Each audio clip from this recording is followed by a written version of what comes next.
So I'm Paula Holmes Rodman, and I live on Vancouver Island, on the west coast of Canada, the very beautiful little tiny island off the west coast.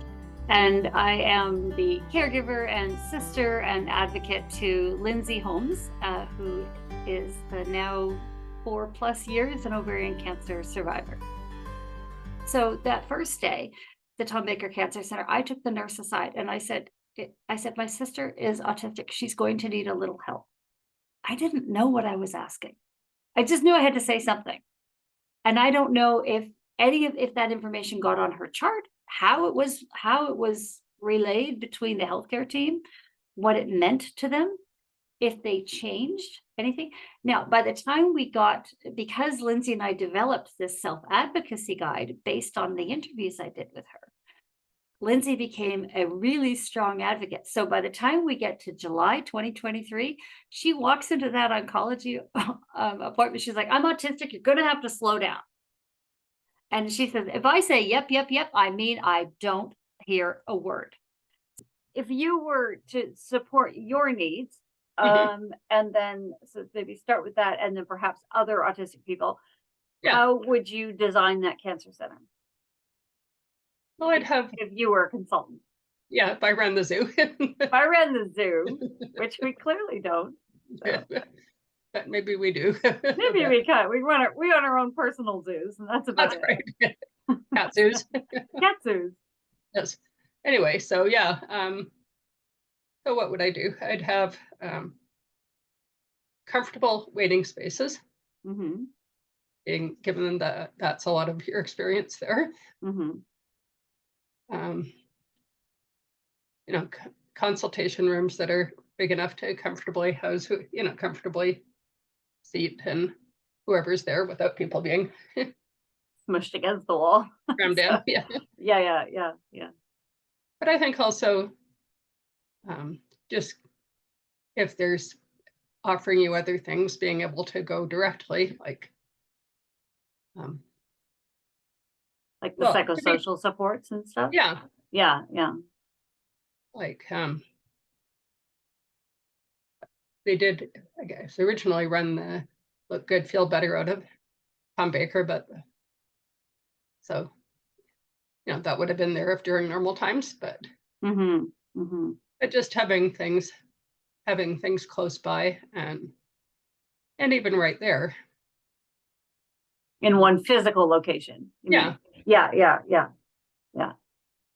That if you were designing that for like autistic people, like that specific piece of it, what would you have needed as somebody with some sensory issues, not as many or some different ones than other folks with autism? What would you want if you were designing that? Well, I think when I did the online one, and that was was good in a way because I had my own space, but I think just fairly not too many people, like maybe 5 or 6 people and then one presenter or whatever. So not too crowded and noisy. A chance to just watch. Okay, let's see how put somebody's makeup on or whatever. But I think just relative quiet, enough space around so we don't feel crowded, which you wouldn't want during COVID anyway, or anytime. Really. Right, yeah. But if we're imagining the non-COVID cancer building here, so yeah. No, I think just, a comfortable room and enough space to feel like you weren't really closed in. Yeah. So those are really important to you, to have physical space and to have a quiet space. Yeah. Briefly. If there was, we've talked a little bit about, we know a little bit about patient navigators. If there was an autism specific patient navigators for cancer patients. So what would that patient navigator need to know, do you think? More explaining, I think, how things work and what, because I realized, I had a good experience, but a lot of that was, I had my surgery, weeks before the hospital closed down. Yeah. You wouldn't have had any family in there, but then the No. cancer, the navigator probably wouldn't have been allowed in either, so. But No, I mean, they would have been as blindsided by COVID as every healthcare professional was as well. yeah, But at least they would have known the ins and outs of the hospital better than, a family member would have, right? right, yeah. Yeah, So exactly. I think just being able to, and just being able to talk, someone to talk to, or, okay, why have we been waiting for 3 hours for this appointment? And Yeah, yeah. And maybe just understand the language of when I say I have sensory needs, like when you say I've got my walls up because I can't like that, that's like, oh, I understand what you mean by that language. right. Or maybe if somebody's really has a lot of tactile sensory needs or something like that. Yeah. Yeah, that isn't just being fussy or Yeah. demanding, whatever. It's Yeah. just I'm not being a princess. no, really though. No, for sure. Yeah. I really, okay, if I'm gonna have to wait another 2 hours, could I please go in a quiet room by, or just Yeah. with Yeah. 1 or 2 other people rather than. Yeah. Yeah. If you were dreaming up something, cancer care Mhm. for people on the spectrum, and budget was no option, Yeah. other than the private rooms, which we spoke about, and a quieter waiting space, Mhm. and built-in libraries, Oh yeah. and snacks, and Yeah. nice people to give us snacks. Yeah. What else do we need? Well, I think what made a difference was the doctors who sort of had more patience, had more time to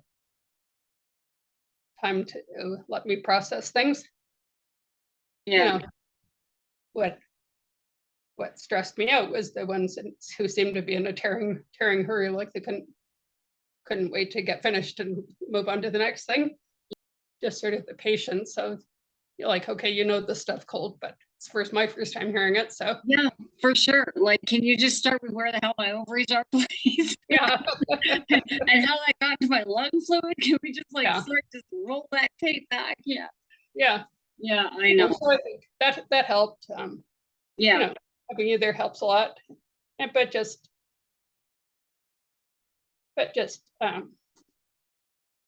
But also the doctors who seem to have time, who seem to like not being in a tearing hurry. And Yeah. Yeah. yeah, so written stuff's really good.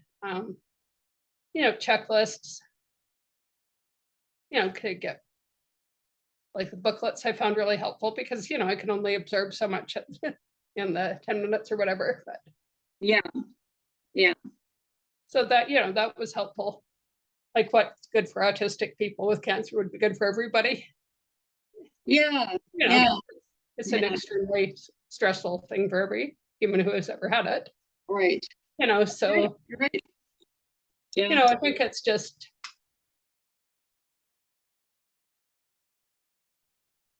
of course doctors vary on how communicative, but I think the soft skills matter a lot in cancer care. Absolutely. They're competent and know what they're talking about, but I think just the times it was good, which was most of the time, were times when they were focused on the patient, on me, which sounds, but the time it wasn't good was the one who was in a giant hurry and that was really focused on himself getting through it as fast as he could. Yeah. So I think, and that was sort of a crash course for everyone. Like, okay, we can't go in, we have to do this by phone. How are we going to do it? Yeah. I mean, that's the thing. It's the assembling the airplane while we're flying it business, right? Yeah. So, it's not, it's just, but I think,